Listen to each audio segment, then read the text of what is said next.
sourcing of Border Patrol agents, and you and I were texting over the past 24 hours. I mean, they're terrified. I mean, they're angry. They're terrified. What are they saying specifically about what powers they have right now to exercise? Let me read this message. I just put it on Twitter from a Border Patrol source. This is from at the Rio Grande Valley, which again is that sector right by the Gulf of Mexico, and it's right at the mouth of the Rio Grande River as it goes into the Gulf, which is where SpaceX is. Border Patrol now. Starting this morning, Rio Grande Valley, McAllen Station.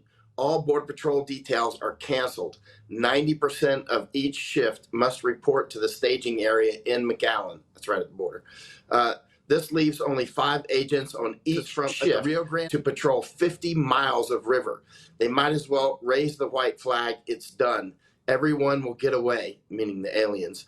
Aliens will come pouring over the border. I know you will be out there, so be careful. Go armed. Don't go alone. There will be literally no one out there to help you, and the cartels will take full advantage. Yeah, so, that's straight from border. And I heard you, another Border Patrol agent you were sharing with me, sourcing on this, saying it's Broken Arrow. Broken Arrow, for our audience that doesn't know what when a term Broken Arrow means in military parlance, means we're overrun, we've lost, we're basically waving the white flag of surrender. That's basically what these Border Patrol agents are telling you, no?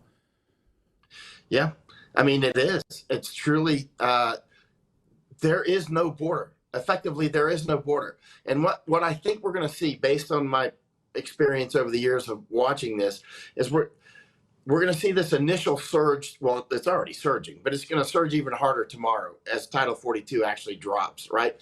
And actually, another message, I don't know if I mentioned to you, but as the tents get full, Border Patrol told me this morning, they're just going to release everybody, right? And the tents are essentially full. I think we have 29,000 in custody right now. Could be 26,000. Anyway, it's a lot.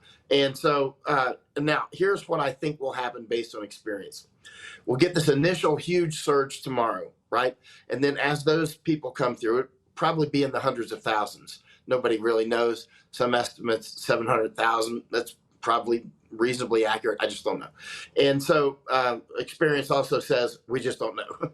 But what we do know from experience is that you'll get this long flash to bang. So when Title 42 drops, we'll get the surge that comes across, and then there'll be it'll just get steady state. And now you'll get this huge next wave as they all come through Colombia and Darien Gap. That's why I spend so much time in Panama, because then I can tell, what the pulse is down there, because that's our big feeder. Now, much of Central America, like Guatemala, Honduras, is already dumped out. Not all of it, of course, but a huge amount of it's already dumped out to the United States.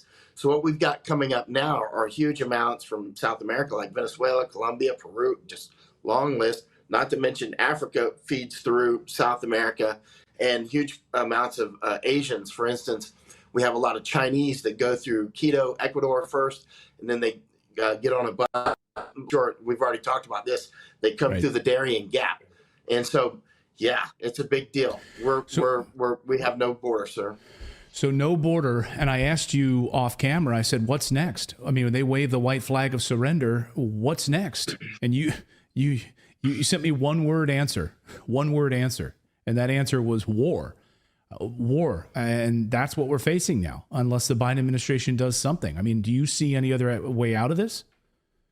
No, I don't see a painless way out, or even a marginally this is outright war, and this is a weaponized migration. It's an old strategy that's been used for centuries. It's very effective. Basically, just flood another country with your operatives and then take it over. I mean, you can arm them once they're here, right? Which is already happening. I'm getting credible reports.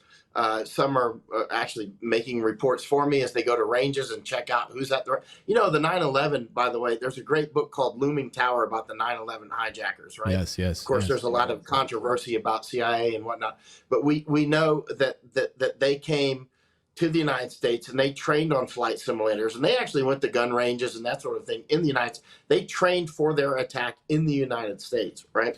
We see that happening now. It's crystal clear. So you're I've seeing got this at sources gun. all. So tell me about these sources and these gun ranges. You're saying you're seeing that there's reports of different gun ranges, and what are they seeing?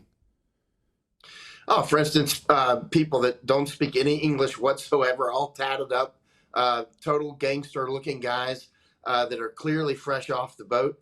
And also, for instance, yesterday at a range in Florida, a bunch of this is an incredibly good source, mainland Chinese people speaking Mandarin. He actually spoke with them. They didn't speak much English, but one of them already had a concealed carry permit in Florida.